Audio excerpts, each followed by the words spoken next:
Chapter 1 The land that time forgot, aka the savage land, always lived up to its reputation every time that T'Challa visited it.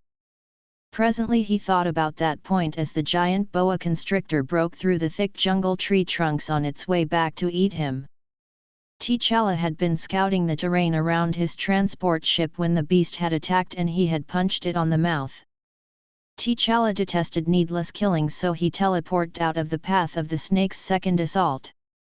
He reappeared in the village on the other side of the river. Khazar and his wife Shauna were alerted about his arrival. They came and took him to a makeshift cage that had a woman inside of it. "She came with the machine men and killed a lot of people," said Khazar. "We stopped the machine men but they retreated and left her behind. We were going to kill her but she claimed that she knew you personally and that dire consequences would befall us from you," said Shauna. The woman sat regally in her confinement. She wore ceremonial war garb from her nomad clan. "Did you kill people like they said?" asked T'Challa. "No, T'Challa, and thank you for coming," replied Princess Zanda. "I was hired as a consultant by the Sentinels and things went sideways." T'Challa's hyper-awareness detected no lies from her. He turned to his friends. "Release her and I will deal with the Sentinels," said T'Challa. Moments later T'Challa and Zanda were inside of the Black Panther's spirit cutter ship.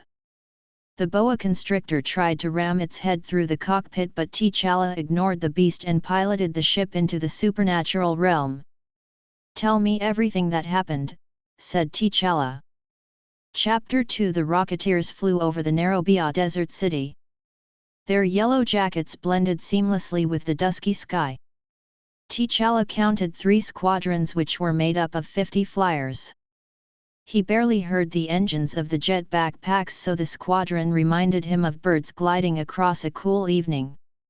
He moved from the palace window and waited for Zanda to return to her bedroom from her shower. On her nightstand was a picture of her parents who the British had chosen to rule the country when it became independent. MI6 had eliminated and sabotaged the parents' political rivals. Originally the British had used Nairobi to disrupt commerce ships of a newly independent United States when they passed the North African colony on their way to trade with Middle Eastern territories. Zanda came in the room and dressed in evening attire.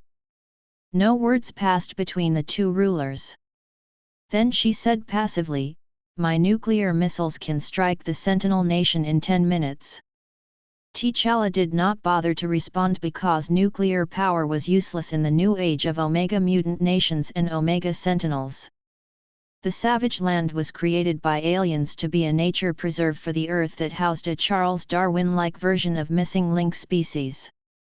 The Sentinels wanted the savage land as a game reserve for humans and mutants after they had militarily conquered the planet.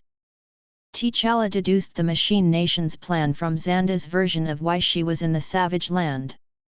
In her story there was no mention of nature preserves, just a relic that needed to be found with her skills as an antiquarian. "This is your fault. You have Hydra and S.H.I.E.L.D. at your beck and call, yet you have not used them to crush the Sentinels," said Zanda. "Really? You and your associates have tried to make my tenure ungovernable," said T'Challa. "You did put a stop to the human sacrifices," said Zanda. The Black Panther took up the photo of her parents. They spoilt their only child with the diamond wealth of the nation and hid the rest in Switzerland banks. Zanda had no respect for human life and she was possessive of anyone close to her, which made T'Challa emotionally distant from her. "What are you thinking about?" asked Zanda. "I have a way to punish the Sentinels," replied T'Challa. Chapter 3 By a United Nations charter, the savage land was off limits for commercial exploitation but not scientific exploitation, so the Machine Nation had not broken any international laws. Even if they did, there was no means to seriously hold them accountable because the United Nations was not recognized by the Machine Nation. Since the Machine Nation did not respect sovereignty, T'Challa was going to reciprocate by deeming them as a global common. A global common had no rights to protect itself from attack. Overnight all nations were authorized to exploit the Sentinels for technology by any means necessary. Zanda was impressed when T'Challa returned to her palace to go over the next part of his plan. Nairobi will be the location for the negotiations between the United Nations and the Sentinels, said T'Challa. When did the machine nation state that they wanted to negotiate? Asked Zanda. Tonight they will send a message. I have left orders that any conversation with them must be done with you and the leader of the Savage Land exercise. Zanda was astounded and she took a seat to gather her thoughts. What do you want me to tell him? She asked. Nothing. I want you to kill him on sight. The Machine Nation will get the message that the Savage Land punitive expedition carried severe consequences. But what about me? You are on your own. She laughed. T'Challa, we have been to the ends of the earth together and yet you treat me with indifference. I gave you the benefit of the doubt when we first met, but then you threatened to launch a nuclear attack on Wakanda, said T'Challa. As I told you then, I am the daughter of an Emir. I was taught that power must be used to get your way. I had never met someone like you before.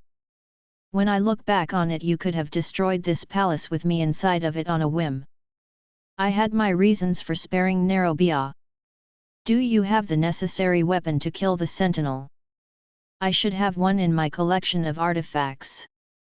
Good.